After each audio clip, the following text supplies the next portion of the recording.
Hi hello నమస్తే మీరు చూస్తున్నది కార్తిక్ క్రియేషన్స్. నా పేరు కార్తిక్. ఈరోజు ఇంకొక అద్భుతమైన కథతో మీ ముందుకు వచ్చేసాను. కథ వినడానికి రెడీయా? సో కథలోకి వెళ్ళిపోదాం. అనగనగా ఒక రైతు ఉండేవాడు. ఆ రైతు రోజు మార్నింగ్ ఏంటంటే కొంచెం దూరం వెళ్ళి నీళ్ళు తీసుకొని రావాలి ఒక చెరువు నుంచి. అయితే రైతు దగ్గర రెండు కుండలు ఉండేవి. ఒకటి పర్ఫెక్ట్గా ఉండేది, ఇంకొకటి దానికి ఒక చిన్న గీతలాగా ఒక క్రాక్ ఉండేది. సో రైతు రోజు ఆ కుండలు 2 తీసుకెళ్తాడు, నీళ్ళు ముంచుకుంటాడు, వచ్చేస్తాడు. పర్ఫెక్ట్ కుండలో నీళ్ళు నిండుగా ఉండేవి. ఈ క్రాకున్న కుండలో సగం వరకు కారిపోయేవి, సగం మాత్రమే తీసుకొచ్చుకునేవారు. ఇది ఇలా ఉంటే ఒకరోజు దానికి కూడా బాధ అనిపించి, ఎందుకు మీరు ఇంత కష్టపడుతున్నారు, నాకు ఆల్రెడీ క్రాక్ ఉందని తెలుసు కదా, నన్ను ఏడైనా పడేసేయండి, మీకు నీళ్ళు కూడా వస్తలే సరిగ్గా, ఎందుకు నన్ను ఉంచుకోవడం అనేసి.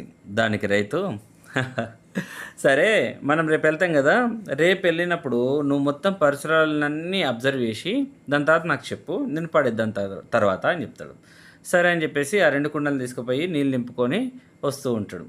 వచ్చేటప్పుడు ఓ పక్కన మొత్తం పూల తోటలు ఉంటాయి. వరుసగా మొత్తం పూలు పూసి ఉంటాయి. ఇంకో పక్కన మొత్తం డ్రైగానే ఉంటుంది.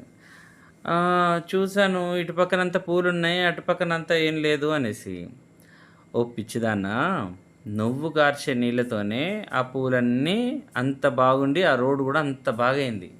ఒకవేళ నువ్వు కార్చడం ఆపేస్తే పాపం వాటికి నీళ్ళు అందక అవి చచ్చిపోతాయి.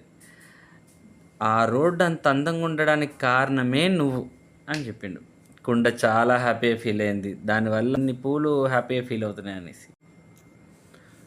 మోరల్ ఆఫ్ ది స్టోరీ ఏంటంటే, మనందరిలోనూ లోపాలుంటాయి. కానీ ఆ లోపాలే కొన్నిసార్లు మనకి ప్రత్యేకమైన గుర్తింపును సంపాదించి పెడుతుంది. కాబట్టి మనల్ని మనం తక్కువ అంచనా వేయకుండా మన ప్రత్యేకత ఏంటో మనం గుర్తించాలి.